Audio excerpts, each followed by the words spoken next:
Hello students and welcome back to my channel math solutions with Rose ma'am. आज की class में mission mathematics class 10th की हम worksheet करने जा रहे हैं, जो कि है आज हमारा question of the day worksheet. और 18 नवंबर 2022 की आपकी ये वर्कशीट है आज की, जिसमें इंग्लिश मीडियम और हिंदी मीडियम में आपको एक क्वेश्चन दिया हुआ है, क्वेश्चन ऑफ द डे, उसको आपको सॉल्व करना है।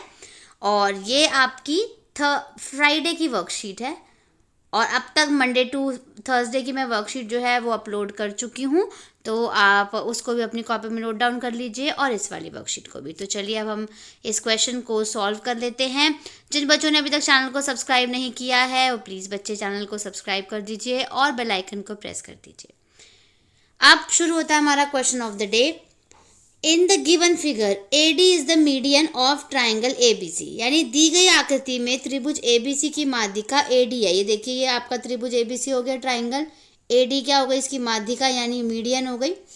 Find the coordinates of point D के पॉइंट के कोऑर्डिनेट्स निकालने हैं, बिंदु D के निर्देशांक ज्ञात कीजिए।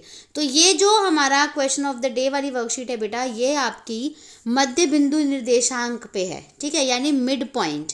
तो B और C ये लाइन है, इस लाइन का D जो है वो क्या हुआ, मध्य बिंदु हुआ यानी मिड पॉइंट हुआ, ठीक है। ये हो गया आपका मिड पॉइंट, इसको मैं यहाँ पे लिख देती हूँ इंग्लिश में, मिड पॉइंट हो गया ये, और मध्य बिंदु हो गया।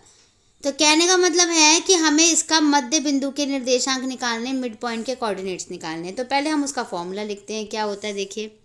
सॉल्यूशन फॉर्मूले के लिए जो बेसिकली अगर हम एक लाइन ड्रॉ करें और A और B लें एक लाइन और उसका पॉइंट C लें, तो C के जो मिड पॉइंट में निकालने की वैल्यू जो होती है, या फिर X जो भी X वैल्यू निकाली जाती है, वो कैसे निकाली जाती है, x1 प्लस x2 अपॉन में 2 comma y1 plus y2 upon में 2, ठीक है। C को यहाँ पे आप कोऑर्डिनेट्स ऑफ C लिख सकते हो, ठीक है।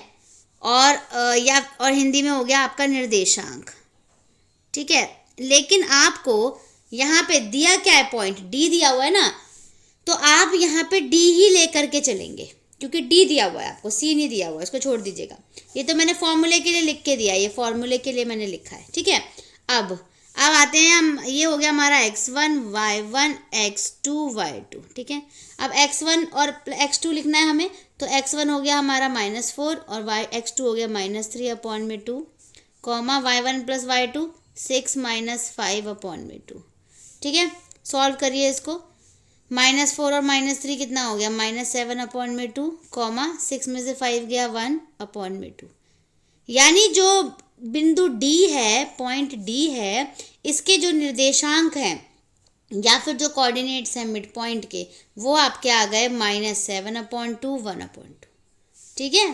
तो यहाँ पे इसको अलग तरीके से भी लिख सकते हो, D के जो पॉइंट है वो है -7 अपॉन 2 कॉमा 1 अपॉन 2, ठीक है। तो सिर्फ formula, you have to remember this, इसको याद रखना है आपको फॉर्मूले को, और फिर इस फॉर्मूले में वैल्यूज़ को पुट करके आपको इसको सॉल्व करना है। तो बहुत सिंपल क्वेश्चन था, कोई डाउट लगा हो तो आप मुझसे कमेंट करके पूछ सकते हैं। So thank you students for watching this video. फिर मिलेंगे हम एक नई वीडियो में एक नई वर्कशीट के साथ।